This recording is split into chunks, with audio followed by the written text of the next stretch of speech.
So, hello, dear students. क्या हाल चाल? Hope every one of you is doing really great in your life and preparing for upcoming NEET examination. So, here this is Vishwajit, your zoology mentor here at Gurukul 360 Nagaon, Assam. तो चलो इस class में हम लोग class 12 biology का और एक important chapter one shot में कंप्लीट करेंगे, that is biotechnology principles and processes. ये चैप्टर क्यों इतना इंपॉर्टेंट है? क्योंकि you can expect 3 to 5 questions from this chapter, so it's matter of 15 to 25 marks. ये जो अभी रीनीट 2026 हुआ था, इसमें 4 क्वेश्चन आए थे इकलौता इस चैप्टर से। ठीक है, तो चलो स्टार्ट करते हैं विदाउट एनी डिले। तो इस चैप्टर स्टार्ट किया गया है ये दो महान साइंटिस्ट के नाम से, Herbert Boyer and Stanley Cohen. ऐसा क्यों? क्योंकि first recombinant DNA, this chapter is all about making new sort of DNA, new kind of DNA that is called recombinant DNA or rDNA। दो अलग अलग प्रजाति, दो अलग अलग स्पीसीज का डीएनए मिक्स करके एक न्यू काइंड ऑफ डीएनए हम लोग बनाएंगे। तो इस rDNA टेक्नोलॉजी का पायनियर थे Herbert Boyer and Stanley Cohen. इन लोगों से पहले ये टेक्निक बहुत टफ हुआ करता था, इन लोगों ने ये काम काफी आसान कर दी। Why it's so? क्योंकि Herbert Boyer he was a master of restriction enzyme. Restriction enzyme क्या होगा हम लोग बाद में डिटेल में पढ़ाई करेंगे, बस अभी के लिए फिलहाल जान लो कि रेस्ट्रिक्शन एंडोन्यूक्लियस एंजाइम, इसको बोला जाता है मॉलिक्यूलर सीजर। इस एंजाइम्स की मदद से हम लोग डीएनए या आरएनए को कट करते हैं। ठीक है, ओके। एंड ये स्टैनली कोहेन क्या था? Stanley Cohen he was master of plasmid. अब ये प्लाज्मिड क्या होता है? प्लाज्मिड को हम लोग बायोटेक्नोलॉजी में as a vehicle, as a vector to delivery DNA into a host cell के काम में यूज करते हैं। अब इसका मतलब क्या है? बैक्टीरिया के अंदर ये प्लाज्मिड पाए जाते हैं। ये क्रोमोसोम, बैक्टीरिया में एक ही क्रोमोसोम है, one bacteria has one chromosome. तो उस क्रोमोसोम के अलावा अगर कोई एक्स्ट्रा डीएनए मिल रहा है तो उसको हम लोग क्या बोलेंगे? एक्स्ट्रा क्रोमोसोमल डीएनए, जो कि डबल स्ट्रैंडेड और सर्कल जैसा दिखता है। ठीक है, तो इस प्लाज्मिड क्या होता है? प्लाज्मिड के मदद से हम लोग अपना जो रिकॉम्बिनेंट डीएनए, अपना जो जीन ऑफ इंटरेस्ट है, वो प्लाज्मिड के अंदर डालते हैं और एक नया पीस ऑफ डीएनए बनाते हैं जिसको बोला जाता है रिकॉम्बिनेंट डीएनए। फिर उस प्लाज्मिड को अपना होस्ट सेल के अंदर, जैसे कि एक बैक्टीरिया अगर होस्ट सेल हुआ, जिस सेल के अंदर ये न्यू डीएनए डालने वाले हैं उसको हम लोग क्या बोलते हैं? Host cell. तो उस होस्ट सेल के अंदर इस प्लाज्मिड को हम लोग इंसर्ट करेंगे। तो ये जो प्रोसेस है, पहली बार बहुत आसानी से ये दोनों साइंटिस्ट मिलकर परफॉर्म किए थे, and that's why we need to know about them. Okay, let's move forward. Now will talk about introduction and definition of biotechnology. देखो, बायोटेक्नोलॉजी कोई आज की बात नहीं है, बायोटेक्नोलॉजी बहुत पुराने ज़माने से ये टर्म यूज होता हुआ आ रहा है। बायोटेक्नोलॉजी का जर्नी तो उस दिन से स्टार्ट हुआ था जिस दिन से लोग फर्मेंटेशन सीख गया था। दूध से दही बनाना, फर्मेंटेड राइस बनाना, इडली डोसा बनाना, ठीक है, चीज़ बनाना, ये सारे के सारे चीज़, बियर बनाना, अल्कोहल इंडस्ट्री, ये सारे के सारे चीज़ जो है ये बायोटेक्नोलॉजी का ही एक पार्ट है। माइक्रोब को इस्तेमाल करके हम लोग नया नया चीज बनाते हैं। तो चलो, वर्ल्ड बायोटेक्नोलॉजी क्या कह रहा है? Biotechnology deals with techniques of using live organism और देयर एंजाइम्स। मतलब या तो हम लोग लाइव ऑर्गेनिज्म को यूज करेंगे, या तो उन लाइव ऑर्गेनिजम्स के अंदर जो एंजाइम है उसको यूज करेंगे। क्यों? To produce products and processes useful to human being. Generally क्या होता है? जनरली ये माइक्रोब मेडिएटेड प्रोसेस होता है, यानी कि ये जो लाइव ऑर्गेनिज्म, ये कौन होता है? ये डिफरेंट काइंड्स ऑफ माइक्रोब्स। जैसे कि दूध से दही बनाने के लिए कौन सा लाइव ऑर्गेनिज्म हम लोग यूज करेंगे? हम लोग लैक्टोबैसिलस बैक्टीरिया यूज करेंगे, लैक्टोकोकस बैक्टीरिया यूज करेंगे। अगर ये बैक्टीरिया नहीं है तो उन बैक्टीरिया जो लैक्टिक एसिड बनाते हैं उसको यूज करेंगे, या उन बैक्टीरिया के अंदर जो एंजाइम है that is responsible for the lactic acid fermentation. Lactic acid fermentation के लिए जो एंजाइम वो लैक्टोबैसिलस बैक्टीरिया के अंदर होता है, उसको हम लोग उससे एक्सट्रैक्ट करके भी यूज कर सकते हैं, ठीक है। सो इसीलिए बोला जाता है जो old biotechnology that is all about micro mediated process, जैसे कि कार्ड, वाइन एंड ब्रेड बनाने का जो तरीका है, ये सारे जो चीज है this comes under old biotechnology. हाँ, ये तो कुछ लोगों का फेवरेट चीज होगा ना देखते ही लालच आ गया, कोई नहीं, जोक्स अपार्ट। नेक्स्ट, अच्छा ये भी बहुत इंपॉर्टेंट है, ठीक है। तो आज के बाद जब जब ये दही खाओगे तब तक दिमाग में ये ओल्ड बायोटेक्नोलॉजी का जो डेफिनेशन है ये स्ट्राइक करना चाहिए, क्योंकि ये दही मतलब that's a journey of biotechnology, ठीक है। अच्छा, अब मॉडर्न बायोटेक्नोलॉजी या टुडे बायोटेक्नोलॉजी क्या कहते हैं? ओके, मॉडर्न बायोटेक्नोलॉजी में हम लोग मॉलिक्यूलर लेवल में चले जाते हैं, जीन के लेवल में चले जाते हैं, सिर्फ ऑर्गेनिज्म के लेवल में नहीं रहते हैं। So it's about in vitro fertilisation, ठीक है। IVF टेक्निक यूज करके टेस्ट ट्यूब बेबी बनाया जाता है, यानी कि अगर एक कपल इनफर्टाइल है, यानी कि बेबी प्रोड्यूस नहीं कर पा रहा है नेचुरली, तो हम लोग क्या कर सकते हैं, मेल पार्टनर से स्पर्म कलेक्ट करेंगे, फीमेल पार्टनर से ओवम कलेक्ट करेंगे और लैब में स्पर्म एंड ओवम का फर्टिलाइजेशन करवा के एम्ब्रियो बनाएंगे, जिसको बोला जाता है test tube baby programme. Actually ये टेस्ट ट्यूब में नहीं होता है, ठीक है, बट लैब फैसिलिटीज में होता है। सो फर्टिलाइजेशन जो कि फीमेल के uterus, sorry not uterus, female के रिप्रोडक्टिव सिस्टम में फैलोपियन ट्यूब में फर्टिलाइजेशन होता है। जानते हो, ह्यूमन रिप्रोडक्शन चैप्टर में पढ़े ही हो कि fertilization takes place into the ampulla region of fallopian tube of female reproductive system. अब वहां पे अगर फर्टिलाइजेशन होगा तो उसको बुलाता है इन विवो फर्टिलाइजेशन, और फर्टिलाइजेशन अगर लैब में करवाया जाता है तो उसको इन विट्रो हम लोग कहेंगे। Next, synthesis and use of a gene, जिसको हम लोग बोलेंगे रिकॉम्बिनेंट डीएनए, ठीक है। Preparation of DNA vaccine, recombinant DNA vaccine, hepatitis B का जो वैक्सीन है that is also means boon of biotechnology only. Yeast को यूज करके, ईस्ट को जेनेटिकली मॉडिफाई करके हम लोग हेपेटाइटिस बी का वैक्सीन बनाते हैं। फिर कोविड का जो वैक्सीन था that is the kind of DNA vaccine, okay. And correcting defective gene, जिसको बोला जाता है जीन थेरेपी। जीन थेरेपी के बारे में भी हम लोग अपने सिलेबस में पढ़ेंगे। फर्स्ट जीन थेरेपी दिया गया था 4 years ओल्ड एक लिटिल गर्ल थी जिसके अंदर एक डेफिशिएंसी था, ठीक है, एडिनोसिन डीएमाइनेज डेफिशिएंसी। तो ये एडिनोसिन डीएमाइनेज डेफिशिएंसी से क्या होता है, अपने बॉडी के अंदर टी लिम्फोसाइट मैचुरेशन नहीं हो पाते हैं, तो हम लोग क्या करेंगे, उस पर्सन के अंदर से टी लिम्फोसाइट कलेक्ट करके टी लिम्फोसाइट को जेनेटिकली मॉडिफाई करेंगे लैब में और फिर उसके ब्लड स्ट्रीम में इंजेक्ट करेंगे, ठीक है, ओके। सो इस टेक्निक को बोला जाता है gene therapy, even gene cloning process, ठीक है। तो ये सारे के सारे मॉडर्न बायोटेक्नोलॉजी के अंदर आता है।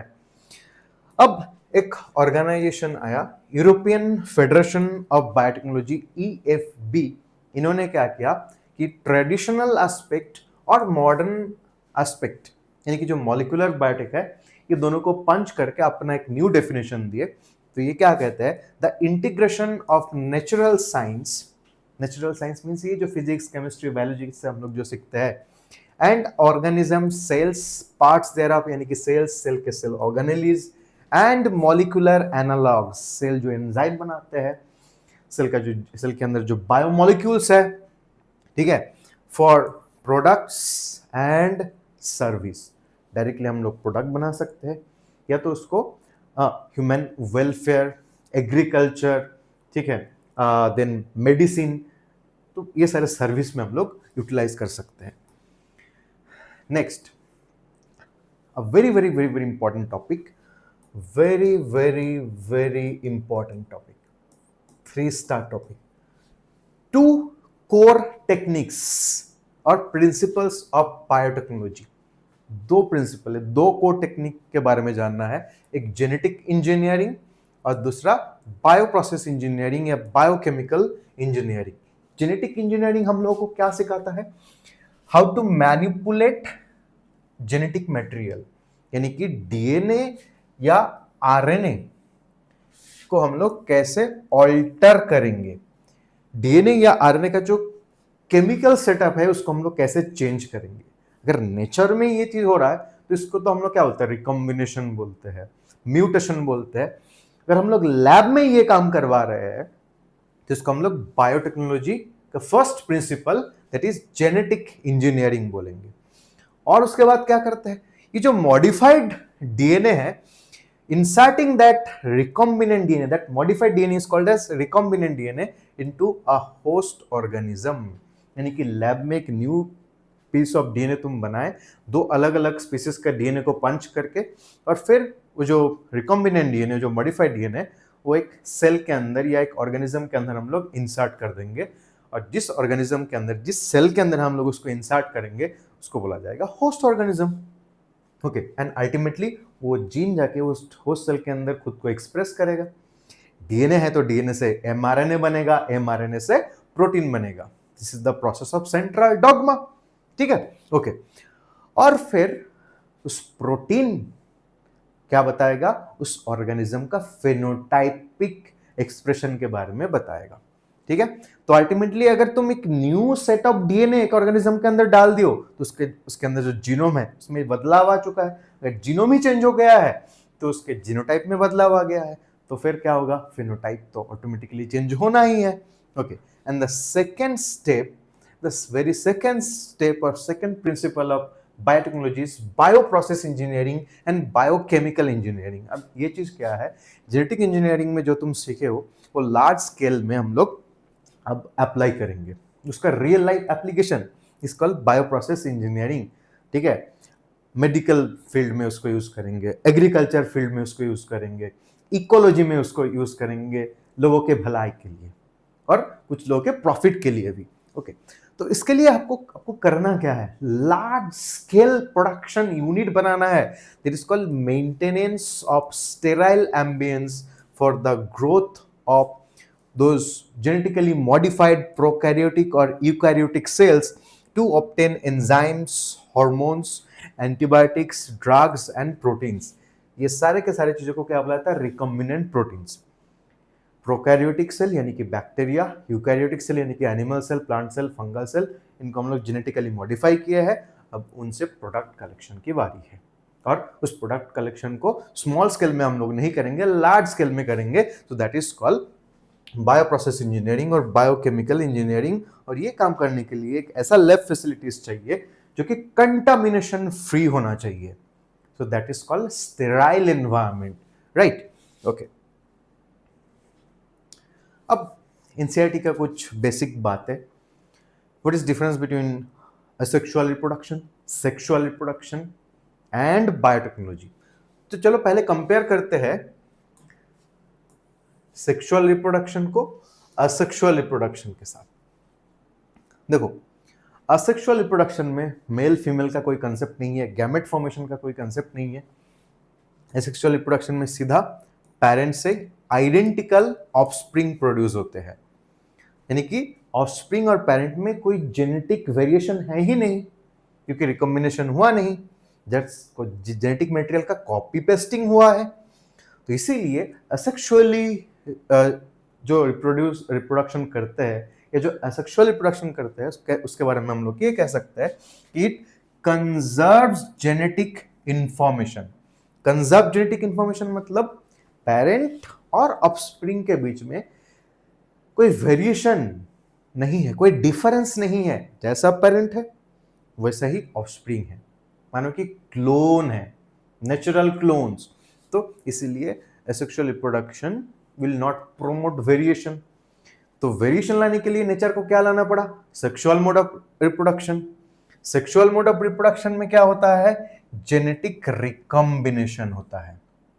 ठीक है, अब जेनेटिक रिकॉम्बिनेशन के बारे में इस चैप्टर में हम लोग बहुत ज्यादा डिटेल में तो नहीं पढ़ सकते हैं, ठीक है, बेसिकली होता क्या है, जब गैमेट फॉर्मेशन होता है तो फादर और मदर जो होमोलॉगस क्रोमोसोम, इन लोग के बीच में कुछ पार्ट्स रीशफलिंग हो जाते हैं, तो एक new kind of chromosome formation होता है। फादर और मदर के जीन जो है वो अदला बदली होते हैं, that is called genetic recombination. और इस जेनेटिक रिकॉम्बिनेशन की वजह से ऑफस्प्रिंग में वेरिएशन यानी कि न्यू कैरेक्टरिस्टिक्स फीचर्स देखने को मिलता है, and that will promote evolution eventually. ठीक है, तो इवोल्यूशन के लिए एक स्पीसीज से दूसरे स्पीसीज लाने के लिए हम लोग क्या चूज करेंगे, सेक्सुअल मोड ऑफ रिप्रोडक्शन, ना कि असेक्सुअल मोड ऑफ रिप्रोडक्शन। समझ में आया? नेक्स्ट क्या है, देखो अब जेनेटिक इंजीनियरिंग या बायोटेक्नोलॉजी का जो प्रिंसिपल प्रोसेस है, जेनेटिक इंजीनियरिंग का क्या एडवांटेज है सेक्सुअल रिप्रोडक्शन के ऊपर? अब सेक्सुअल रिप्रोडक्शन का इम्प्लीमेंटेशन क्या है, हाइब्रिडाइजेशन टेक्निक। ठीक है, तो चलो now will compare what is difference between hybridization and genetic engineering. तो हाइब्रिडाइजेशन में क्या होता है, देखो हाइब्रिडाइजेशन में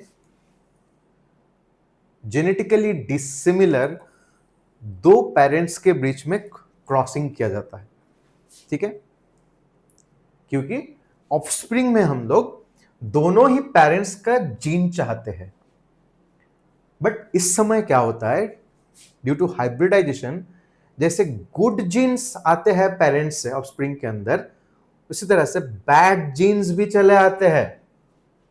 ठीक है, सो हाइब्रिडाइजेशन का एडवांटेज क्या है कि टू डिफरेंट पेरेंट्स के बीच में जब हम लोग क्रॉस ब्रीडिंग करवाएंगे तो ऑफस्प्रिंग में दोनों पेरेंट्स का अच्छा कैरेक्टरिस्टिक्स फीचर भी आएगा, बट डिसएडवांटेज है दोनों पेरेंट्स का खराब कैरेक्टरिस्टिक्स फीचर बैड जीन्स के थ्रू आ जाएगा, उसको एलिमिनेट नहीं कर सकते हैं, क्योंकि hybridization technique normal sexual reproduction का मेथड है। तो अगर अपना टारगेट क्या है, अगर अपना टारगेट है only to get the good genes, only to isolate the good genes, then we have to go with genetic engineering। ठीक है, ओके। तो बेसिकली एक एग्जांपल देके मैं समझाता हूं, जैसे कि हाइब्रिडाइजेशन का एक एग्जांपल है indigenous cow and Jersey cow. दोनों में डिफरेंस क्या है, इंडिजिनियस काउ इंडियन काउ है जिसका मिल्क प्रोडक्शन काफी कम है, जर्सी काउ अमेरिका का काउ है जिसका मिल्क प्रोडक्शन काफी ज्यादा है। ठीक है, इंडिजिनियस काउ का एडवांटेज क्या है, इसका डिसएडवांटेज तो मिल्क प्रोडक्शन कम करते हैं। इंडिजिनियस काउ का एडवांटेज है कि इंडियन क्लाइमेटिक कंडीशन में ये रेजिस्टेंट है, यानी कि इंडिया में अगर उसको गौशाला बना के उसको अगर रखोगे इंडिजिनियस काउ को तो मरेगा नहीं, वो बीमार नहीं गिरेगा, लेकिन इंडियन क्लाइमेटिक कंडीशन में अगर जर्सी काउ को रख दोगे तो बीमार हो जाएगा, मर जाएगा। तो इसीलिए हम लोग ये दोनों के बीच में क्या करवाएंगे, हाइब्रिडाइजेशन करवाएंगे, क्रॉस ब्रीडिंग करवाएंगे। तो क्रॉस ब्रीडिंग करवाने के बाद हम लोगों को क्या मिलेगा, हाइब्रिड ऑफस्प्रिंग मिलेगा। अब इन एक जर्सी बुल और इंडियन काउ के बीच में अगर ब्रीडिंग करवाओगे तो उसका जो बछड़ा, उसका जो कफ जो आएगा तो उस कफ्स के अंदर जर्सी काउ का भी जीन है, इंडिजिनस काउ का भी जीन है, खराब जीन भी है, अच्छा जीन भी है। तो ये हो गया हाइब्रिडाइजेशन। बट हमको खराब जीन नहीं चाहिए, अच्छा जीन नहीं चाहिए, तो then we have to go with genetic engineering, जहाँ पे हम लोग टारगेट स्पेसिफिक जो जीन चाहिए, जो जीन से मतलब है, इसको बुलाते हैं जीन ऑफ इंटरेस्ट, उसको एक स्पीसीज से काट के एक न्यू स्पीसीज के अंदर उसके जीनोम में चिपका देंगे। अब मैं कह रहा हूँ चिपका देंगे, बात इतना लेम नहीं है, इतना लेमैन नहीं है, ये साइंटिफिक, काफी साइंटिफिक स्टडी, काफी साइंटिफिक मेहनत इसके पीछे करना होता है, जो कि हम लोग ऑब्वियसली सीखने वाले हैं। ओके, तो बेसिकली जेनेटिक इंजीनियरिंग या बायोटेक्नोलॉजी में क्या हम लोग सीखेंगे, दिस इज एक्स ऑर्गेनिज्म। ठीक है, इस ऑर्गेनिज्म के अंदर मैं डीएनए स्टडी कर रहा था इस ऑर्गेनिज्म का, और इस डीएनए के अंदर मुझे कुछ अनोखा जीन, एक स्पेशल जीन मुझे नजर आया, तो इसको हम लोग क्या बोलेंगे, GOI, इसको हम लोग बोलेंगे जीन ऑफ इंटरेस्ट। ठीक है, अब हमको ये जीन ऑफ इंटरेस्ट चाहिए तो हम क्या करेंगे, इस ऑर्गेनिज्म से जीन ऑफ इंटरेस्ट को आइसोलेट करेंगे, डीएनए को आइसोलेट करेंगे, डीएनए को आइसोलेट करने के बाद जीन ऑफ इंटरेस्ट को आइसोलेट करेंगे।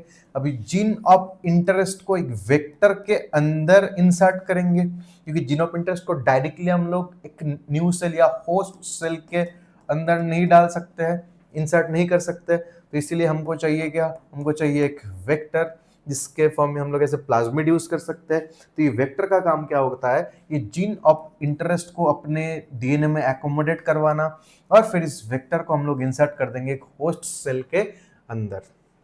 अब ये होस्ट सेल को क्या मिल गया, इस ऑर्गेनिज्म से ओनली गुड जीन्स मिल गया, टारगेटेड प्रोसेस है जहां पे बैड जीन्स नहीं आ रहा है। So that is the superiority of genetic engineering, right. Okay, तो यहाँ पे कॉलम ए या column B match the column करने के लिए बताया गया है। तो परमिट्स वेरिएशन, ये चारों प्रोसेस में से वेरिएशन कौन परमिट करता है, सेक्सुअल रिप्रोडक्शन परमिट्स वेरिएशन। हाँ, inclusion of undesirable gene, undesirable gene कौन सा प्रोसेस से आ सकता है, if you are performing hybridisation, good genes के साथ डिजायरेबल जीन के साथ अनडिजायरेबल जीन भी आ सकता है। Next, isolation of only desirable gene, कौन सा प्रोसेस फॉलो करना पड़ेगा, you have to follow genetic engineering या recombinant DNA technology. Preserve genetic information, generation by generation, जहां पे वेरिएशन नहीं आएगा। तो कहां पे वेरिएशन नहीं आता है, अगर एक ऑर्गेनिज्म एसेक्सुअली रिप्रोडक्शन कर रहा है, राइट। ओके, तो अभी हम लोग ओके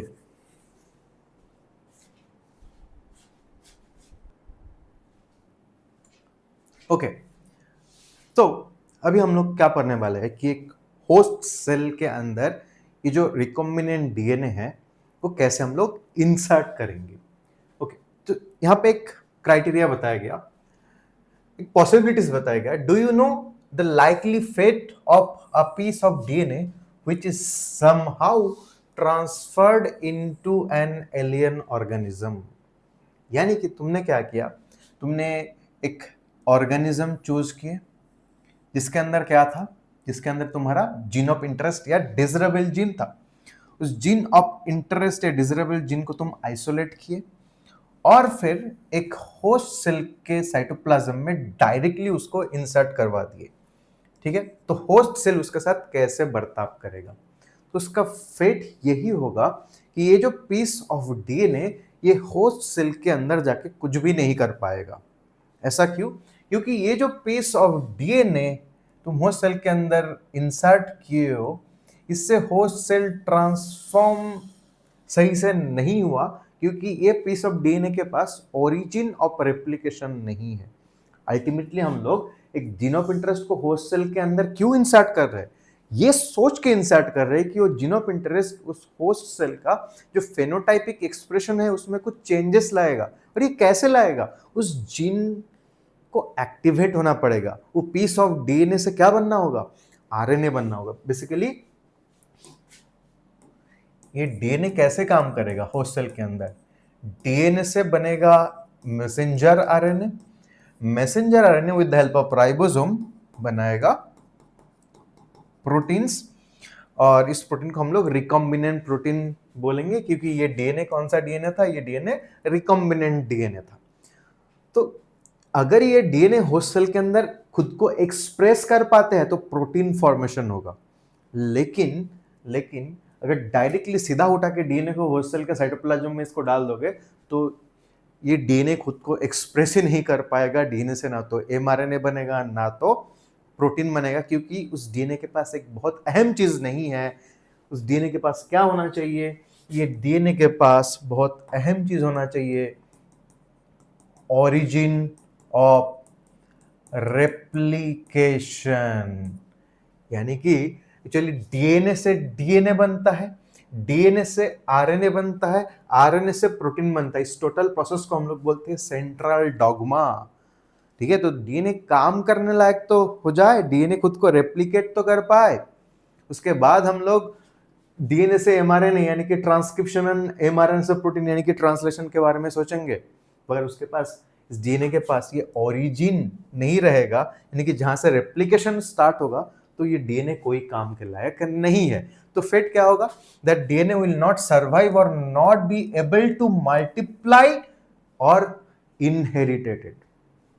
अब इनहेरिटेड का मतलब क्या है? तो तुम क्या एक्सपेक्ट कर रहे हैं, हम क्या एक्सपेक्ट कर रहे हैं? हम एक्सपेक्ट कर रहे हैं this is our host cell, right. अब ये होस्ट सेल क्या करते हैं? होस्ट सेल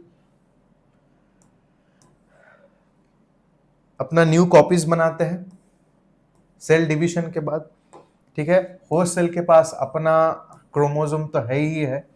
अब तुम अपना जीन ऑफ इंटरेस्ट डाले थे इस होस्ट सेल के अंदर। अब तुम सोचे कि ये जो होस्ट सेल के जो प्रोजीनी है, इसमें भी डीएनए, ये जो आर डीएनए है ये आ जाएगा या इसका कॉपी आ जाएगा। बट तुम इवेंचुअली क्या देखे? ये आर डीएनए होस्ट सेल के ऑफस्प्रिंग में नहीं आया है। मतलब तुम जो इतना मेहनत किए वो कोई काम का नहीं है। तो that's why it's written here, you need DNA with origin of replication. और इसका फंक्शन मैं बता दिया है। और एक तरीका है, और you need to incorporate the gene of interest directly into the genome or chromosome। या तो तुम ऐसा कर सकते हैं कि ये जो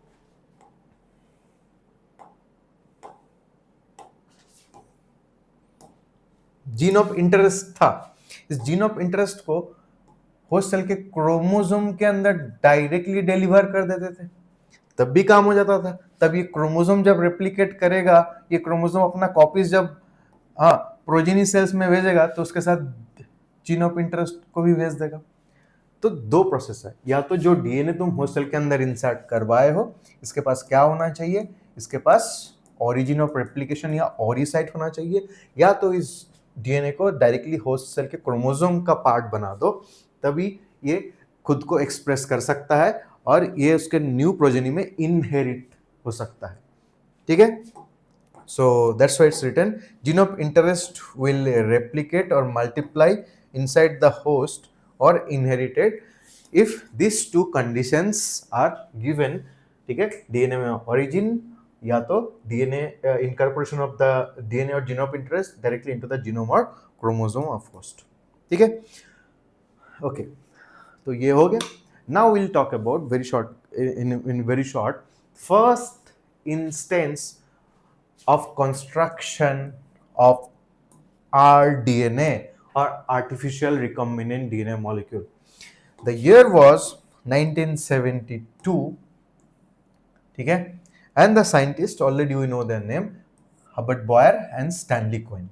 ओके, तो ध्यान से इन लोगों का एक्सपेरिमेंट को समझो, क्योंकि एनसीईआरटी में बहुत इनकम्प्लीट वे में बता के रखा है। एक्चुअली हुआ क्या था? They had chosen Salmonella typhimurium, a gram negative bacteria, जिससे क्या होता है, अपना इंटेस्टिनल इन्फेक्शन होता है, जिसको बुलाया जाता है कॉमनली सल्मोनेलोसिस।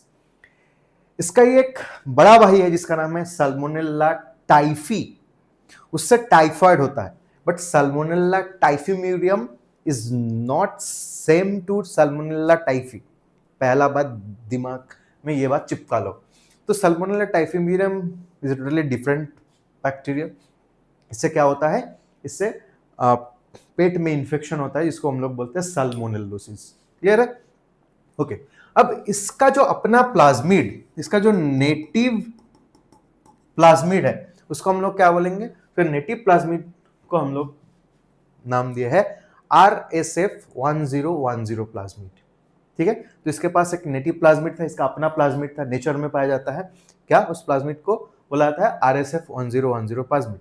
उस नेटिव प्लाज्मिड के अंदर एक जीन ऑफ इंटरेस्ट था, एक अनोखा जीन था, जो जीन के मौजूदगी इसको एक एंटीबायोटिक से बचाता था। कौन सा एंटीबायोटिक से? स्ट्रेप्टोमाइसिन। मतलब इस बैक्टीरिया को अगर तुम स्ट्रेप्टोमाइसिन बोल के एंटीबायोटिक से मारना चाहते हो तो ये नहीं मरेगा, क्योंकि इसके पास एक स्पेशल जीन है जिसका नाम है STRR, यानी कि स्ट्रेप्टोमाइसिन रेजिस्टेंस जीन। ये जीन ऐसा कुछ प्रोडक्ट बनाता है जो कि स्ट्रेप्टोमाइसिन का जो एक्टिविटी है उसको नालिफाई कर देते हैं, उसको न्यूट्रलाइज कर देते हैं। ठीक है, ओके। तो इन लोगों का ये क्या था, ये टारगेट जीन था। अब इन लोगों ने क्या सोचा कि ये जो टारगेट जीन है ये सल्मोनेला से निकाल के ई कोलाई बैक्टीरिया के अंदर, जो कि इन लोगों के एक्सपेरिमेंट का होस्ट ऑर्गेनिज्म था, तो इन्होंने सोचा कि ये जो टारगेटेड जीन था स्ट्रेप्टोमाइसिन रेजिस्टेंट जीन, ये ई कोलाई के अंदर एक्सप्रेस कर पाएंगे। ठीक है, तो उसके लिए उन लोगों को क्या करना पड़ा था, मेन जो उन लोगों का एक्सपेरिमेंट था कि एक रिकॉम्बिनेंट डीएनए बनाना या काइमेरिक प्लाज्मिड बनाना। तो ये प्लाज्मिड इन्होंने आइसोलेट किए, ठीक है, इस बैक्टीरिया से, और इस प्लाज्मिड को जोड़ दिए थे एक दूसरे प्लाज्मिड के साथ।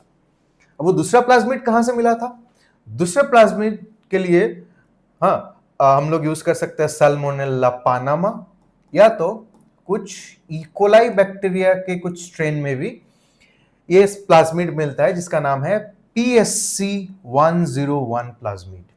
ठीक है, ओके। अब PSC101 प्लाज्मिड कहां कहां से मिलता है, सल्मोनेला पानामा से भी मिलता है, ई कोलाई से भी मिलता है। ओके, इन लोगों ने अलग अलग एक्सपेरिमेंट में कभी सल्मोनेला पानामा से PSC101 प्लाज्मिड एक्सट्रैक्ट किए थे, कभी ये ई कोलाई के दूसरे स्ट्रेन से PSC101 प्लाज्मिड एक्सट्रैक्ट किए थे। अब PSC101 प्लाज्मिड के पास भी एक खास जीन था।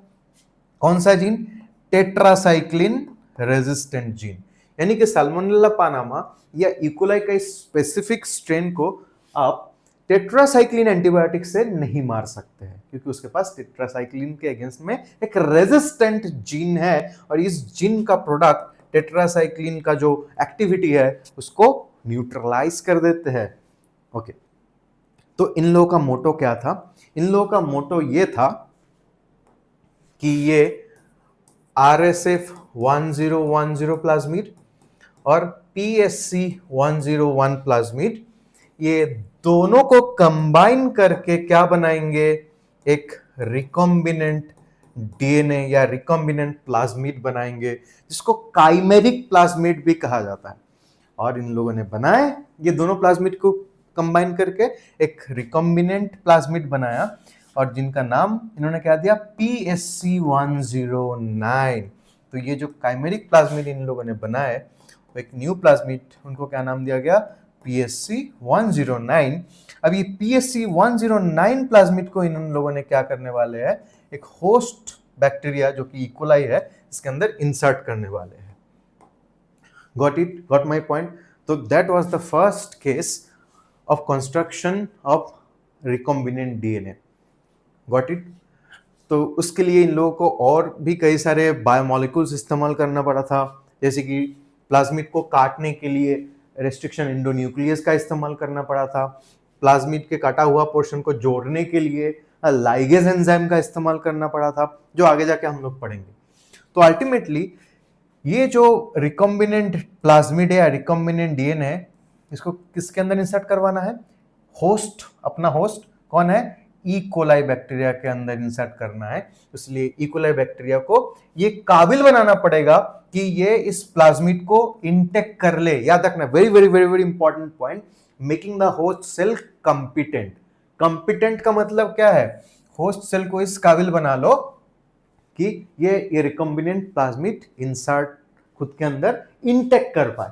तो होस्ट सेल को कैसे कंपिटेंट बनाया जाएगा, उसको पहले कोल्ड कैल्शियम क्लोराइड से ट्रीटमेंट किया जाएगा, उसके बाद हीट शॉक ट्रीटमेंट, यानी कि इस सेल को एक बार आइस में रखो, एक बार 42 डिग्री सेल्सियस टेम्परेचर में रखो।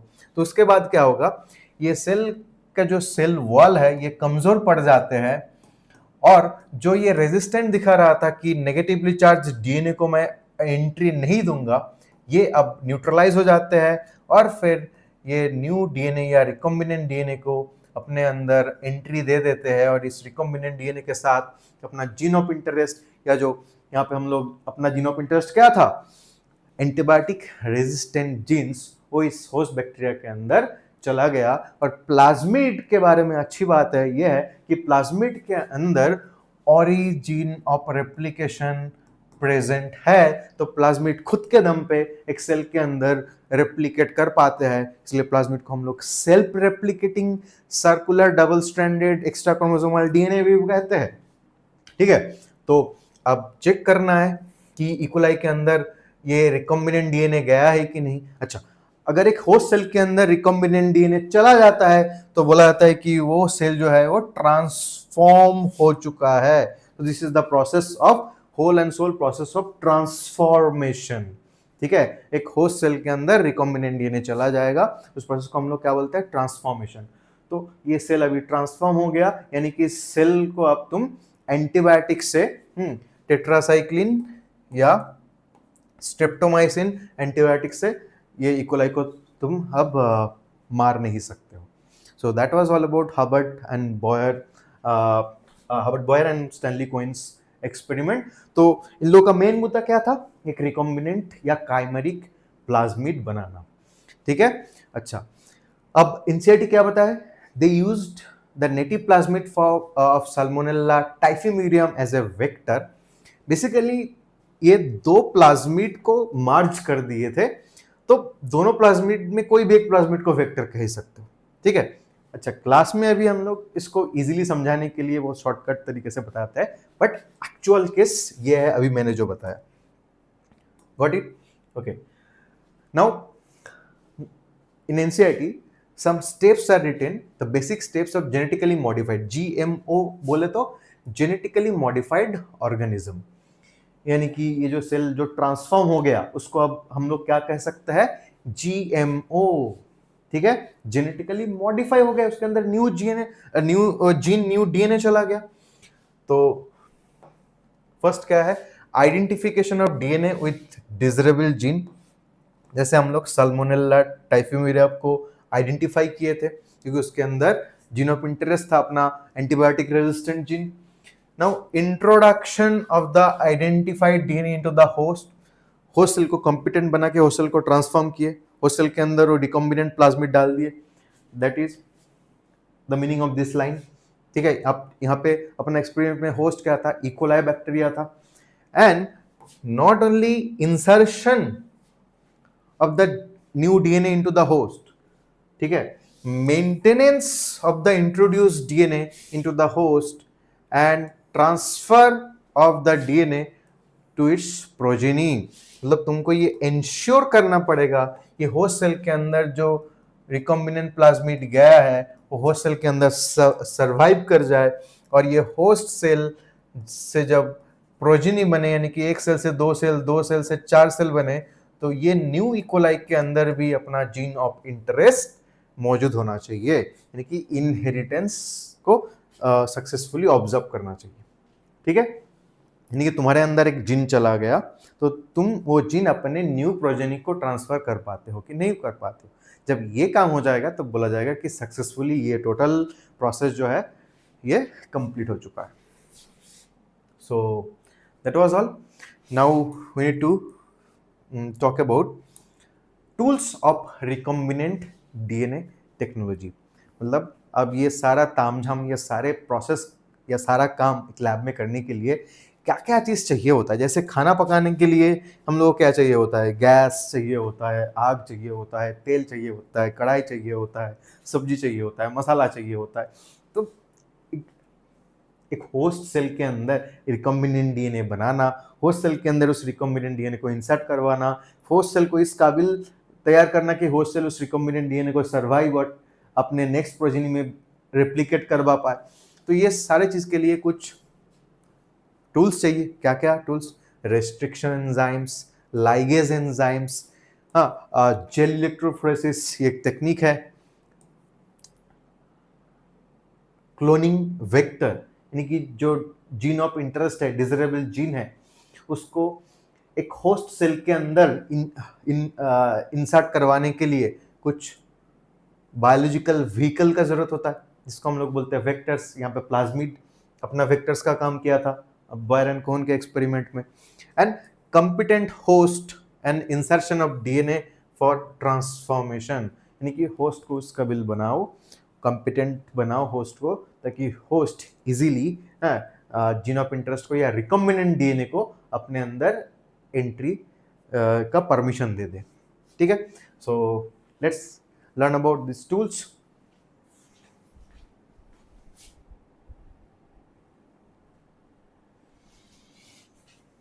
तो first we need to learn about restriction enzyme. Restriction enzymes को रेस्ट्रिक्शन एंडोन्यूक्लियस एंजाइम भी कहा जाता है। For the first time restriction enzymes it was discovered in the year of 1963 और इस डिस्कवरी के लिए 3 साइंटिस्ट को नोबेल भी मिला था, Smith, arbor and Nathan. And ये डिस्कवरी कौन सा बैक्टीरिया से हुआ था? ये रेस्ट्रिक्शन एंजाइम का डिस्कवरी हुआ था एशेरिकिया कोलाई, ई कोलाई बैक्टीरिया से। ठीक है, अच्छा, तो कैसे एक्चुअली उन लोगों ने ये रेस्ट्रिक्शन एंजाइम डिस्कवर किए? Okay, so they found to counter the viral attack E. coli have 2 enzyme। E. coli को कौन अटैक करता है? E. coli को एक वायरस अटैक करता है जिसका नाम है बैक्टीरियोफाज। ठीक है, तो ये फाज वायरस E. coli को अटैक करता है। अब उस फाज वायरस का अटैक को रोकने के लिए ये 2 एंजाइम यूज करता है। जैसे हम लोग बैक्टीरिया वायरस का अटैक को रोकने के लिए एंटीबायोटिक का इस्तेमाल, एंटीबॉडीज, अपना इम्यून सिस्टम क्या यूज करता है, क्या बनाता है? एंटीबॉडी बनाते हैं।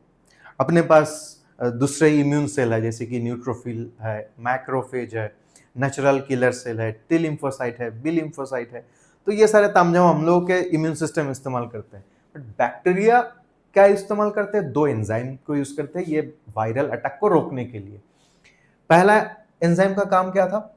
Methylation of its own DNA. ठीक है, खुद के डीएनए को ही मिथाइलेट कर देते हैं। ठीक है, with the help of an enzyme called methyl transferase. तो ये मिथाइल ट्रांसफरेज एंजाइम क्या करते हैं? ये मिथाइल ग्रुप को इधर से लेके उधर भेज देते हैं।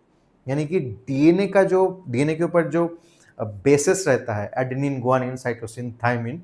ठीक है, तो साइटोसिन जो बेस है उसके ऊपर एक्स्ट्रा मिथाइल ग्रुप ऐड कर देता है, तो बेस का केमिकल नेचर चेंज हो जाएगा। तो ये वायरस का जो डीएनए है वो बैक्टीरियल डीएनए को आइडेंटिफाई ही नहीं कर पाएगा। ठीक है, that is the function of methyl transferase. फिर से मैं बता रहा हूं, अगर समझ में नहीं आया तो। मिथाइल ट्रांसफरेज का काम क्या होता है? CH3 ग्रुप यानी कि मिथाइल ग्रुप को ट्रांसफर करना। वो मिथाइल ग्रुप को क्या करते हैं? सेल के अंदर से कहीं से पकड़ के डीएनए के ऊपर स्पेसिफिक बेस के ऊपर चिपका देते हैं। ठीक है, अब डीएनए के ऊपर अगर मिथाइल ग्रुप लग चुका है तो वायरस का जो डीएनए है वो बैक्टीरिया का डीएनए को पहचान नहीं पाते। अगर नहीं समझ में आया तो फिर एक बार फिर से देख लो। मानो कि ये एक बैक्टीरियल सेल है और ये बैक्टीरियल क्रोमोसोम है। ठीक है, एक बैक्टीरियोफेज इसको अटैक किए हैं। बैक्टीरियोफेज खुद एंटर नहीं करते हैं। ये बैक्टीरियोफेज क्या करता है? अपना जेनेटिक मटेरियल को अपना डीएनए को बैक्टीरिया के अंदर इंसर्ट कर देते। तो यहाँ पे 2 डीएनए है, ये बैक्टीरियल डीएनए है, ये वायरल डीएनए है। अब वायरल डीएनए मौका देख के क्या करना चाहता है? ये बैक्टीरियल डीएनए के अंदर बैक्टीरियल डीएनए का या बैक्टीरियल क्रोमोसोम का पार्ट बनना चाहता है, ताकि ये बैक्टीरियल क्रोमोसोम को कब्जा कर ले, बैक्टीरियल डीएनए से ये अपना काम करवा सके। तो इसके लिए इसको क्या करना पड़ेगा? बैक्टीरियल डीएनए को पहले आइडेंटिफाई करना पड़ेगा कि कौन सा पोर्शन से ये बैक्टीरिया के डीएनए के अंदर घुसेगा। अब बैक्टीरिया के अंदर क्या है? एक एंजाइम है। कौन सा एंजाइम? Methyl transferase. अब मिथाइल ट्रांसफरेज एंजाइम जैसे देखा कि वायरल डीएनए बैक्टीरिया के अंदर आ चुका है, तो ये क्या करेगा? ये कहीं से भी पकड़ के मिथाइल ग्रुप पकड़ के लाएगा और मिथाइल ग्रुप को क्या करेगा? डीएनए के ऊपर बैठा देता है। अब डीएनए में जो बेस पेयर था कौन सा, 4 बेस पेयर, 4 बेस होता है, not base pair, adenine, thymine, guanine and cytosine. अब मानो कि ये साइटोसिन के ऊपर एक्स्ट्रा CH3 ग्रुप बैठा दिया तो साइटोसिन चेंज हो जाएगा, साइटोसिन अब साइटोसिन नहीं रहा। अब जैसे ही ये बैक्टीरिया का डीएनए का मेकअप चेंज हो गया, वायरल डीएनए इसको पहचान ही नहीं पाएगा, तो वायरल डीएनए कहाँ से घुसेगा बैक्टीरिया के क्रोमोसोम के अंदर, तो ये तो नाकाम हो गया ना। ओके, इसके बारे में हम लोग को एक्चुअली पढ़ना नहीं है, हम लोग को किसके बारे में पढ़ना है, एक दूसरा एंजाइम मिला दैट कैन क्लीव और कट, जो कटिंग उसी को क्लीविंग बोला जा रहा है, वायरल डीएनए इनटू पीसेस। अब एक दूसरा एंजाइम है, एक दूसरा एंजाइम है, ये एंजाइम जाके क्या करता है, वायरल डीएनए के ऊपर जाके बैठ जाता है और वायरल डीएनए का चिथड़ा चिथड़ा उड़ा देते हैं, इसको पीस पीस में काट देता है। ठीक है, वायरल डीएनए को छोटे छोटे पीस में काट दिया गया तो इस डीएनए के अंदर जो जीन था वो खराब हो गया, तो वायरल डीएनए कोई काम कर नहीं रहा। ठीक है, ओके, तो ये जो दूसरा जो एंजाइम है इसको बोला गया रेस्ट्रिक्शन एंडोन्यूक्लियस। क्यों इसको रेस्ट्रिक्शन एंडोन्यूक्लियस कहा जाता है ये हम लोग बाद में बात करते हैं। ठीक है, ओके, तो हम लोग के कहानी का हीरो कौन है, रेस्ट्रिक्शन एंडोन्यूक्लियस। अच्छा, अब रेस्ट्रिक्शन एंडोन्यूक्लियस कौन सा ग्रुप से आते हैं, कौन सा क्लास से आते हैं, ठीक है, ये हाइड्रोलेज ग्रुप से आते हैं, ठीक है, या हाइड्रोलेज क्लास से आते हैं। अब हाइड्रोलेज के अंदर ही एक सर्टेन काइंड ऑफ हाइड्रोलेज को बोला जाता है न्यूक्लियस। हाइड्रोलेज वो एंजाइम होते हैं जो एंजाइम H2O इनकी वाटर का मदद लेके बॉन्ड को तोड़ देते हैं। ठीक है, तो ये बॉन्ड को तोड़ने का काम करते हैं वाटर का मदद लेके। ठीक है, तो उस तरह के एंजाइम को हम लोग बोलते हैं हाइड्रोलेज एंजाइम। ठीक है, हाइड्रोलेज एंजाइम में एक स्पेसिफिक हाइड्रोलेज कौन है, न्यूक्लियस। न्यूक्लियस याद रखना, न्यूक्लियस का काम क्या होता है, न्यूक्लिक एसिड को हाइड्रोलाइसिस करना। न्यूक्लिक एसिड कौन है, RNA and DNA, ribonucleic acid and deoxyribonucleic acid. Okay, अब न्यूक्लियस भी दो टाइप का होता है, exonuclease and endonuclease. Exonuclease nucleic acid को बाहर से काटते हैं, exo means outside, endo means inside. Endonuclease DNA या आरएनए को अंदर से काटते हैं। तो ये जो restriction endonuclease that is a kind of endonuclease. तो रेस्ट्रिक्शन एंडोन्यूक्लियस किस टाइप का एंजाइम है, पहला पहचाने ये हाइड्रोलेज है। हाइड्रोलेज के अंदर किस टाइप का एंजाइम है, ये एक न्यूक्लियस है। न्यूक्लियस में से कौन है, एक्सोन्यूक्लियस है कि एंडोन्यूक्लियस है, ये एंडोन्यूक्लियस एंजाइम है क्योंकि ये डीएनए को अंदर से काटेगा, डीएनए को ये बाहर से नहीं काटेगा। ये एंडोन्यूक्लियस डीएनए को अंदर से काटते हैं। ठीक है, ओके, अब इसको रेस्ट्रिक्शन एंडोन्यूक्लियस क्यों कहा गया है, चलो पता लगाते हैं। ओके, एंडोन्यूक्लियस तो मालूम है। Now it inspect the length of DNA. अब ये एंडोन्यूक्लियस डीएनए के ऊपर आके बैठ जाते हैं। अब ये डीएनए को रीड करते हुए आगे बढ़ते हैं। ठीक है, डीएनए को ये रीड करते हुए आगे बढ़ते हैं। इसका रीडिंग का डायरेक्शन होता है 5' to 3'। तो 5' to 3' डायरेक्शन में ये डीएनए को रीड करते हुए आगे बढ़ेगा। अब ये कुछ ढूंढ रहा है, किस चीज को ढूंढ रहा है, that can recognise a special sequence, जिसको हम लोग बोलते हैं रिकॉग्निशन सीक्वेंस, जिसको हम लोग बोलते हैं रिकॉग्निशन सीक्वेंस। इसको जैसे ही स्पेशल सीक्वेंस मिल गया, इसको जैसे ही स्पेशल सीक्वेंस मिल गया, यानी कि रिकॉग्निशन सीक्वेंस मिल गया, तो वहां पे आके ये अपना क्लीविंग या कटिंग एक्टिविटी शो करेगा। अब ये रिकॉग्निशन सीक्वेंस कैसे होता है, ये रिकॉग्निशन सीक्वेंस पैलिंड्रोमिक सीक्वेंस या पैलिंड्रोम होता है। अब पैलिंड्रोम का मतलब क्या है, आगे से, सामने से और पीछे से रीड करोगे तो सेम आएगा। जैसे कि अगर इंग्लिश लैंग्वेज में अगर हम लोग देखेंगे, जैसे कि ये मलयालम ये वर्ड है, सामने से भी मलयालम, पीछे से भी मलयालम। मैडम अगर ए में DAM लिखते हैं तो सामने से भी मैडम, पीछे से भी मैडम। डैड DAD लिखते हैं या DAAD लिखता है तो सामने से भी डैड, पीछे से भी डैड। तो ठीक उसी तरह से एक डीएनए सेगमेंट को अगर हम लोग ऑब्जर्व करेंगे तो डीएनए सेगमेंट के ऊपर क्या रहता है, बेस पेयर रहता है।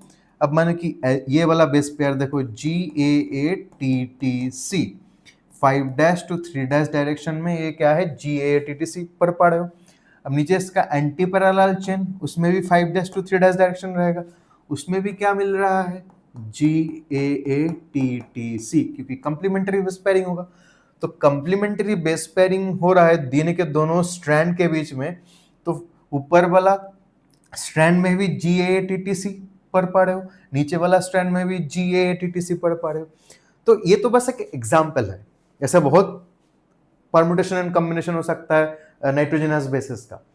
तो मेरा कहने का मतलब है, ये रेस्ट्रिक्शन एंडोन्यूक्लियस एंजाइम को रेस्ट्रिक्शन क्यों कहा गया है, क्योंकि ये रेस्ट्रिक्टेड पैलिंड्रोमिक साइट को ही रिकॉग्नाइज करते हैं, और फिर वहां पे उस पैलिंड्रोमिक साइट के एकदम सेंटर में ये कट नहीं लगाते हैं, पैलिंड्रोमिक साइट के सेंटर से थोड़ा सा दाएं या थोड़ा सा बाएं, हाँ, ये अपना क्लीविंग या कटिंग शो करते हैं और डीएनए को काट कर देते हैं और स्टिकी एंड या ब्लंट एंड ये प्रोड्यूस कर सकते हैं। ठीक है, जैसे कि यहाँ पे बताया गया है, रेस्ट्रिक्शन एंडोन्यूक्लियस को शॉर्टकट में रेन बताया हूँ, रेन लिखा हो। तो दो रेस्ट्रिक्शन एंडोन्यूक्लियस है, इको R1 या हाइन 2, और भी कई सारे रेस्ट्रिक्शन एंडोन्यूक्लियस है, बट यहाँ पे दो एग्जाम्पल बताया गया है, eco R1 and हाइन 2। Eco R1 कौन सा रिकॉग्निशन सीक्वेंस को ढूंढ के कट करेगा, GAATTC। हाइंड 2 कौन सा रिकॉग्निशन सीक्वेंस को ढूंढ के काट कर सकता है, GTTAAC। ठीक है, तो इस तरह का सीक्वेंस को हम लोग क्या बोलते हैं, पैलिंड्रोमिक सीक्वेंस। देखो ये GTTAAC, ये भी सिमिलर काइंड ऑफ होगा, GTTAAC 5 to 3' डायरेक्शन में। अब नीचे वाला 5' to 3' डायरेक्शन में देख चेक करो, C for G, A for T, A for T, T for A, T for A, G for C। तो GTTAAC, GTTAAC ऊपर भी नीचे भी। सो रिकॉग्निशन सीक्वेंस, इस तरह के सीक्वेंस, इस तरह के पैलिंड्रोमिक सीक्वेंस को ही कहा जाता है, और ये एंडोन्यूक्लियस इस तरह के पैलिंड्रोम को रिकॉग्नाइज कर सकते हैं, इसलिए इसको हम लोग बोलते हैं रेस्ट्रिक्शन एंडोन्यूक्लियस, यानी कि ये रेस्ट्रिक्टेड साइट में ही ये डीएनए को कट करते हैं, राइट। ओके, अब देखो ये रेस्ट्रिक्शन एंडोन्यूक्लियस कॉमनली दो टाइप का होता है, type 1 and type 2। Type 1 restriction endonuclease ये क्या काम करते हैं, ये जरूरत से ज्यादा काम करते हैं, ये दो काम करते हैं, डुअल फंक्शन। क्या ये मिथाइल ट्रांसफरेस का भी काम करेगा, मिथाइलेशन भी कर सकता है, और ये कटिंग या क्लीविंग भी कर सकता है। तो हम लोगों को एक्स्ट्रा काम करने वाला नहीं चाहिए, हम लोगों को बायोटेक्नोलॉजी में स्पेसिफिक जो काम बताया गया है वही काम करने वाला चाहिए। तो ये कौन करता है, type 2 restriction enzyme that can only produce recognition cut. ये पैलिंड्रोमिक सीक्वेंस को या रेस्ट्रिक्शन सीक्वेंस को रिकॉग्नाइज करते हैं, फिर वहां पे कट करते हैं और एक्स्ट्रा काम नहीं करेगा। So that's why we use type 2 restriction enzyme in genetic engineering, and these restriction endonuclease enzymes can produce either sticky end cut or blunt end cut। ठीक है, sticky end cut मतलब देखो ये एक डीएनए सीक्वेंस है, DNA sequence के बीचों बीच अगर इधर कट लगा है तो दो इक्वल डीएनए पीस हमको मिल रहा है। तो देखो ये वाला एंड, ये वाला एंड, ये वाला और ये वाला एंड, ये चार एंड एक दूसरे के पैरेलल में है, तो इस तरह के कट को हम लोग क्या बोलते हैं, ब्लंट एंड कट। अच्छा, अगर हम लोग कट यहां पे ना लगा के ये जो सेंट्रल पॉइंट है इसे थोड़ा सा लेफ्ट साइड में और थोड़ा सा राइट साइड में कट लगाते हैं, यानी कि G और A के बीच में इको R1 होगा, तो G और A के बीच में ये कट लगाएगा, तो बेसिकली यहाँ पे कट फॉर्मेशन होगा और यहाँ पे कट फॉर्मेशन होगा, और यहाँ से दोनों डीएनए एक दूसरे से सेपरेट आउट हो जाएगा। ये एक डीएनए का पीस है, ये डीएनए का सेकंड फ्रैगमेंट है।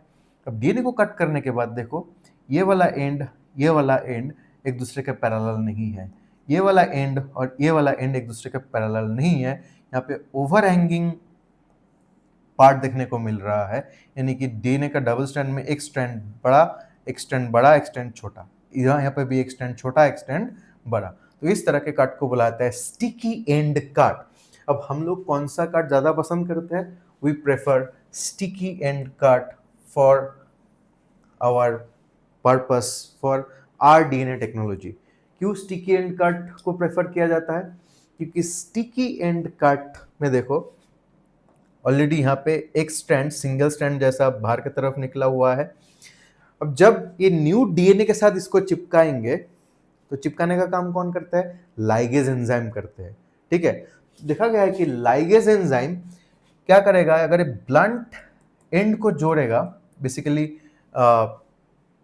ये जो कट लगाया गया है मॉलिक्यूलर सीजर या रिस्ट्रिक्शन एंडोन्यूक्लियस के द्वारा, ये क्या काटा है? ये हाइड्रोजन बॉन्ड काटा है? नहीं, ये सुगर फॉस्फेट बैकबोन को काटा है। बहुत इंपॉर्टेंट बात।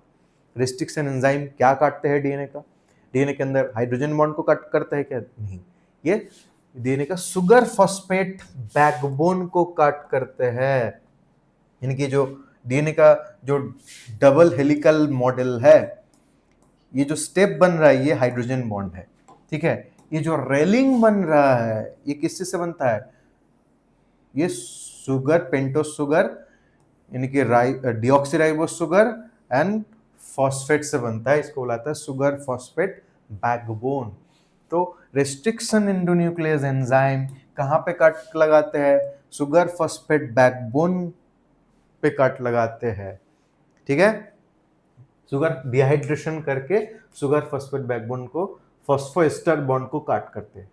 बॉन्ड अगर पूछा जाएगा तो ये फॉस्फोएस्टर या फॉस्फोडाइएस्टर बॉन्ड को ये कट कर रहा है, और डीएनए का पोर्शन, कौन सा पोर्शन को काट कर रहा है? शुगर फॉस्फेट बैकबोन को काट करते हैं। ये कौन सा पार्ट है? शुगर फॉस्फेट बैकबोन को ये कट करते हैं। तो ठीक उसी तरह से इसका ऑपोजिट एंजाइम कौन है? लाइगेज, जो चिपकाने का काम करेगा दोनों डीएनए को। तो ये जब दोनों डीएनए सेगमेंट को चिपकाएगा तो बेसिकली ये जो कटा हुआ पोर्शन है यानी कि शुगर फॉस्फेट बैकबोन को ही जोड़ेगा ये, मतलब इसको वापस फॉस्फोडाइएस्टर बॉन्ड बनाना है, या फॉस्फोएस्टर बॉन्ड, यहाँ पे फॉस्फोएस्टर लिंकेज क्रिएट करना है और फॉस्फोडाइएस्टर फॉर्म करना होगा।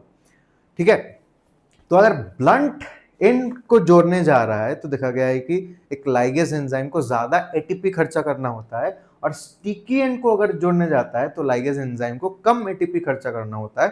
तो that will be precisely easy task for ligase enzyme to paste to sticky end of DNA rather pasting to blunt and.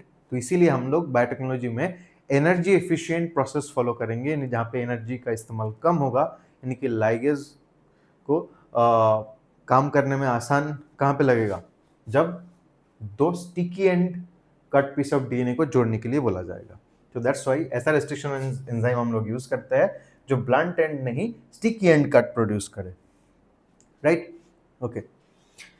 Now few more information. First discovered restriction enzyme कौन है? Hind 2 है। ठीक है, इसको इस तरह से याद रख सकते हैं, अपना कंट्री कौन है? हिंदुस्तान है, तो हिंदुस्तान सबसे पहले है। तो हिंद 2 या हाइंड 2, हाइंड 1 नहीं, हिंद या hind 2, this is the first discovered restriction enzyme. और हबर्ट बॉयर एंड कोहन जो रेस्ट्रिक्शन एंजाइम यूज किए थे दैट इज इको R1। अच्छा, अभी तुम्हारे मन में एक क्वेश्चन आ सकता है, sir why hind 2 is the first discovered restriction enzyme, why not hind 1? तो उसके लिए रेस्ट्रिक्शन एंजाइम के बारे में और कुछ डेटा और कुछ जानकारी हम लोग को चाहिए। देखो, there are more than 900 restriction enzymes are isolated from 230 different strains of bacteria। तो ये दो बहुत इंपॉर्टेंट लाइन है। टोटल कितना रेस्ट्रिक्शन एंजाइम लैब में अवेलेबल है काम करने के लिए, आइसोलेट किया गया है 900। कितने डिफरेंट बैक्टीरियल स्ट्रेन या वैरायटी से उसको आइसोलेट किया गया है? 230 बैक्टीरियल स्ट्रेन से। स्ट्रेन से वैरायटी ऑफ बैक्टीरिया, मतलब एक ही बैक्टीरिया स्पीसीज का डिफरेंट वैरायटी को हम लोग स्ट्रेन कहते हैं। ठीक है, तो इस तरह से डिफरेंट 230 टाइप्स ऑफ बैक्टीरिया से 900 काइंड ऑफ रेस्ट्रिक्शन एंजाइम हम लोग को मिला है। ठीक है, अच्छा, अब नॉमेनक्लेचर यानी कि रेस्ट्रिक्शन एंजाइम का इस तरह से अजीबोगरीब नाम क्यों होता है? नमूने हैं, देखो इको R1, हिंद2, बैम H1। इसके लिए इसका नॉमेनक्लेचर यानी कि नेमिंग टेक्निक हम लोगों को सीखना पड़ेगा। देखो कोई भी रेस्ट्रिक्शन एंजाइम ले लो, चाहे इको R1 या हिंद2, फर्स्ट जो लेटर है इको R1 में ई है, हिंद2 में H है, तो इसका मतलब क्या है, ये कहां से लिया गया है? First letter is the genus of the bacteria from which this enzyme is isolated। ये रेस्ट्रिक्शन एंजाइम कहां से आइसोलेट किया जाता है? कोई ना कोई बैक्टीरिया से किया जाता है। तो उस बैक्टीरिया का जो जेनेरिक नेम है या जेनस नेम है, जैसे कि इको R1 का ई लिया गया है ई कोलाई का एशेरिकियास का फर्स्ट लेटर, हिंद2 या हिंद2 का एच लिया गया है हीमोफिलस इन्फ्लुएंजा बैक्टीरिया से ये आइसोलेट किया गया है, तो हीमोफिलस का फर्स्ट लेटर क्या होता है? एच आता है, ठीक है। अच्छा, अब second and third letter Eco R1 में CO, हिंद2 में IN कहां से आया है? देखो second and third letter is the specific epithet या species name of the bacteria. तो को कहां से आया है? Escherichia, Escherichia coli bacteria. तो एशेरिकिया कोलाई बैक्टीरिया, एशेरिकिया है क्या है? जेनेरिक नेम या genus name, coli is the specific name. तो कोली वर्ड से लिया गया है CO, ठीक है। अच्छा, हिंद2 में IN कहां से लिया गया है? देखो बैक्टीरिया का नाम क्या है? Haemophilus influenzae, Haemophilus influenzae, Haemophilus से H लिया गया है, इन्फ्लुएंजी यानी कि जो स्पेसिफिक नेम है उसमें फर्स्ट टू लेटर लिया गया है इन्फ्लुएंजी का IN, ठीक है। अब फोर्थ लेटर इको R1 में R हो गया फोर्थ लेटर, हिंद2 में D हो गया फोर्थ लेटर। इसका मतलब क्या है? That defines strain of the bacteria. तो R ये कहां से लिया गया है? ये इको R1 बैक्टीरिया का RY स्ट्रेन है, ठीक है। RY 13 स्ट्रेन का नाम है, यानी कि एशेरिकिया कोलाई बैक्टीरिया का डिफरेंट एक वैरायटी है, ठीक है। हिंद2 में D फॉर RD स्टेन, ठीक है। अच्छा, अब इसमें क्या लिखा हुआ है कि फोर्थ लेटर जो है ये ऑप्शनल, यानी कि ऐसा भी रेस्ट्रिक्शन एंजाइम हो सकता है जिसमें ये फोर्थ लेटर नहीं मिलेगा। अच्छा, फिफ्थ पोजीशन में क्या मिल रहा है? एक न्यूमेरिकल मिल रहा है, रोमन नंबर। तो रोमन नंबर ये very very very very important. ये क्या है? This is order of isolation, not order of discovery, ठीक है। यानी कि सक्सेसफुली एक बैक्टीरिया से ये एंजाइम में कितने बार के कोशिश के बाद या लैब में order number sorry isolation number दिया जाता है, तो कितने बार कोशिश के बाद ये एंजाइम या बैक्टीरिया से जब एंजाइम एक्सट्रैक्ट कर रहे थे तो कितने बार की कोशिश के बाद ये एंजाइम एक्सट्रैक्ट सक्सेसफुली किया गया है, आइसोलेट सक्सेसफुली किया गया है। So that is called order of isolation. तो इको R1 मतलब इकोलाई बैक्टीरिया के ऊपर जब काम कर रहे थे ये रेस्ट्रिक्शन एंजाइम फर्स्ट टाइम में आइसोलेट किया गया है। हिंद2 हीमोफिलस इन्फ्लुएंजा बैक्टीरिया को लेकर जब काम कर रहे थे तो ये सेकेंड टाइम में आइसोलेट किया गया। This is the second order of isolation. तब यहीं पे इसका आंसर छुपा हुआ है कि फर्स्ट डिस्कवर रेस्ट्रिक्शन एंजाइम में हिंद2 क्यों है, हिंद1 क्यों नहीं है, ठीक है। देखो 2 या 1 this is not order of discovery. हिंद1 पहले आइसोलेट किया गया, उसके बाद हिंद2 आइसोलेट किया गया। तो ऑर्डर ऑफ आइसोलेशन में पहला कौन है? हिंद1 हीमोफिलस इन्फ्लुएंजा बैक्टीरिया से। ऑर्डर ऑफ आइसोलेशन में सेकंड कौन है? हिंद2। बट डिस्कवरी मतलब मुझे नहीं मालूम है, मैं जो फर्स्ट एटम में जो एंजाइम एक्सट्रैक्ट किया उसका क्या काम है और सेकेंड एटम में जो एंजाइम एक्सट्रैक्ट किया उसका काम क्या है। लेकिन जब मैं इसका फंक्शन पता लगा रहा था तो मुझे मालूम चला कि ये हिंद2 जो है ये एक रेस्ट्रिक्शन एंडोन्यूक्लियस एंजाइम है। ये मुझे पहले पता लगा, ठीक है। हिंद1 के बारे में बाद में पता लगा। सो फर्स्ट डिस्कवरी अबाउट, इसकी डिस्कवरी मतलब हिंद2 एंजाइम एक रेस्ट्रिक्शन एंजाइम है, इसके बारे में मालूम पता चला हिंद2 के बारे में। हिंद1 भले ही पहले आइसोलेट हुआ था लेकिन हिंद2 के बारे में पहले पता लगा। तो दैट्स वाई इसको अवार्ड दिया गया, मतलब इसको यही क्राउन मिला, first discovered restriction endonuclease enzyme. ठीक है, ओके। तो फिर से एक बार यहाँ पे बताया गया है कि इकोआर1, ई आया है एशेरिकिया से, को आया है कोली से, एशेरिकिया कोली ये बैक्टीरिया का नाम है, आर आया है RY13 स्ट्रेन से, और आई आया है, आई नहीं यहाँ पे इकोआर1 आया है, 1 रोमन ऑर्डर ऑफ आइसोलेशन। ठीक है, अच्छा मैंने बोला ये जो फोर्थ लेटर है ये ऑप्शनल है, जैसे कि SAL1 ये एक रेस्ट्रिक्शन एंजाइम है, PST1 ये एक रेस्ट्रिक्शन एंजाइम है, PVU1 ये एक रेस्ट्रिक्शन एंजाइम है। तो ये सब में देखो 3 लेटर है, चौथा लेटर गायब है, फिर रोमन नंबर है। तो इसीलिए ये जो स्ट्रेन ऑफ बैक्टीरिया वाला जो पार्ट है ये ऑप्शनल होता है, ये सारे रेस्ट्रिक्शन एंजाइम के नोमेनक्लेचर में नहीं रहता है। ठीक है, ओके। तो रेस्ट्रिक्शन एंजाइम अपना काम कर लिया, इसको इसलिए उसको क्या बोला गया, रेस्ट्रिक्शन एंजाइम को बोला गया मॉलिक्यूलर सीजर।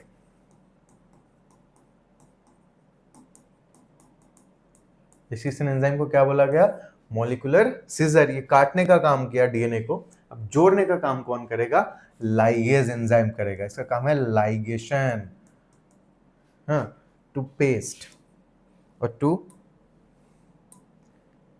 जॉइन। ये दो डीएनए के दो अलग अलग फ्रैगमेंट्स को पेस्टिंग करवाएगा या ज्वाइन करवा देगा। ठीक है, ओके। तो रेस्ट्रिक्शन एंजाइम की मदद से डीएनए का ये वाला, ये एक डीएनए को काटा गया था और एक दूसरे डीएनए का जो फ्रैगमेंट है इसको कट करवा दिया गया था या क्लीव करवा दिया गया।